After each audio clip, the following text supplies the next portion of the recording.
Good morning, everyone. Let's start with the new topic, that is septic arthritis. It is known as pyogenic infective and septic because it is caused by an infection of the bacteria Staphylococcus aureus, also Streptococcus, Pneumococcus, and Gonococcus. Let's not forget the other three names. And it is also called as suppurative arthritis, that is, pus accumulation is a definite factor.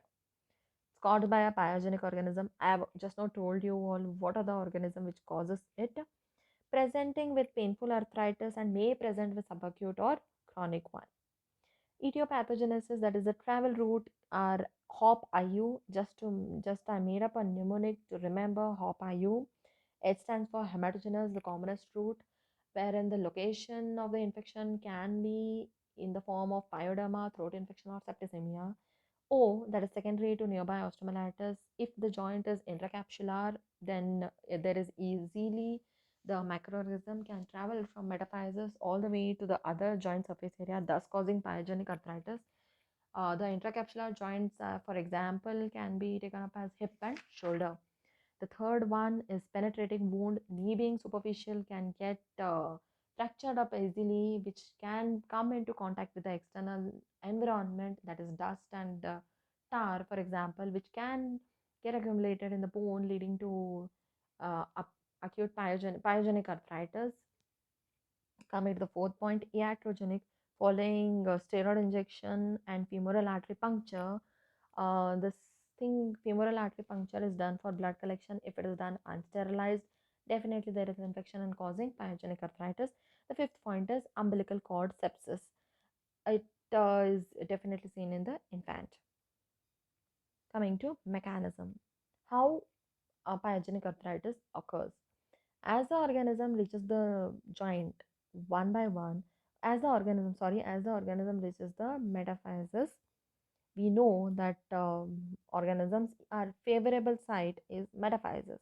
It will cross up the growth plate, it will definitely reach the joint surface, thus leading to cartilage destruction and joint surface destruction. The first point is exudation of the fluid within the joint, that is the body's defense mechanism to develop some fluid so that the organism is dead. But no, that doesn't happen. It will lead to joint cartilage destruction. And third point is complete healing sometimes occurs with antibiotics, or else total destruction of the joint takes place, thus leading to ankylosis.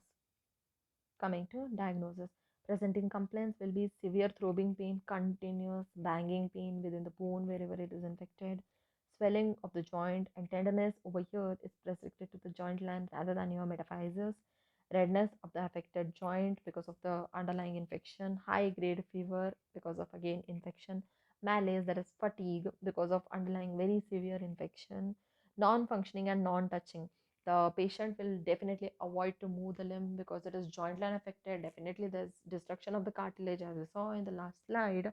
Definitely there will be painful movement, hence the patient avoids the movement. Also, the joint is superficial, hence the infection has traveled up all the way to the other joint. The infection is spreading to the nearby soft tissue as well, thus the patient avoids someone touching the joint as well. That's non-functioning and non-touching. Eventually, once this sign comes down, there is painful limp associated with low grade fever. Coming to the on examination part, high temperature, we already know because of the infection, tachycardia, again because of the infection, joints are swollen and held in position of ease. Joints are swollen because of exudation produced within the joint and held in position of ease because there is joint cartilage destruction as well, joint articular surface destruction as well. Thus, the position of ease is maintained by the patient. There are different position of ease for different joints. I'll not take up that in today's lecture. Let's meet you all for that particular topic. Let's meet you all in the some other lecture. Palpation, increased local temperature, tenderness is located to the joint line, and effusion is also present throughout the joint. Limitation of range of motion in all direction because of the cartilage reduction. There is painful in the range of motion. Come to the last point of on examination, that is your any activity of passive or active range of motion causes severe pain and muscle spasm, again due to the location of the infection, that is your joint line. Coming to the investigation, three main types: blood investigation, radiological, ultrasound, blood examination, and joint aspiration. There are four main types. Blood examination, joint line is disturbed. Thus, you can see that in the X-ray in early stages, it is very normal. As the chronicity increases, you can see all the things. Joint space reduction, a soft tissue shadow due to distended capsule, that is due to exudation. The capsule gets distended, stretched out. You can see that on the X-ray that jointus woolen fluid collection is present. Irregularities in the joint margin because of the cartilage destruction. Coming to the ultrasound examination, definitely you know that the fluid is getting accumulated, exudation is accumulated within the joint. Ultrasound will detect the effusion.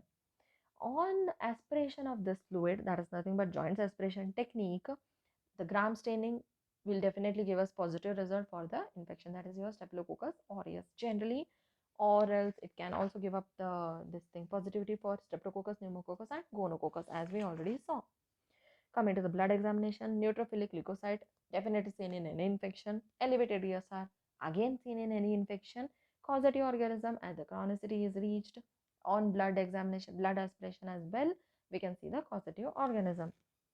Coming to the differential diagnosis, any other acute inflammatory condition such as acute lymphadenitis, acute osteomyelitis, acute bursitis, the pain location is different. Acute osteomyelitis, the pain location is metaphysis, whereas in pyogenic arthritis, the pain location is joint line. Acute lymphadenitis definitely related to lymph node site. Acute bursitis is again located to the bursa site. Coming to the RA, I've already been cribbing upon that RA is interlinked with the Jones criteria, because Jones criteria is meant to diagnose a patient having RA. CRP level is increased, ASLO titrate is present, polyarthritis present, distal joints is affected in RA, whereas in pyogenic arthritis, none of these may be positive. Coming to hemophilia, a past history of bleeding disorder, especially in a boy with acute painful joint, would suggest the hemophilic diagnosis, whereas in pyogenic arthritis, it is not the one. Also, again, causative organism is different. Tubercular arthritis, we have already dealt it in the last class that tubercular arthritis causative organism is different. The focal point is different, whereas in pyogenic arthritis, it is different. Coming to the treatment, the early stage when the patient is got, antibiotics should be started, splinting or traction should be maintained to avoid this thing, deformity of the joint, and late cases, arthrotomy, that is cutting up a part of bone, joint debridement, shaving off of the joint articular surface, and immobilization is maintained to achieve the ankylosis. Antibiotics given in this particular condition is ceftriaxone and clozacillin. So thank you one and all. Let's meet you all in some different chapter. Till then, take care.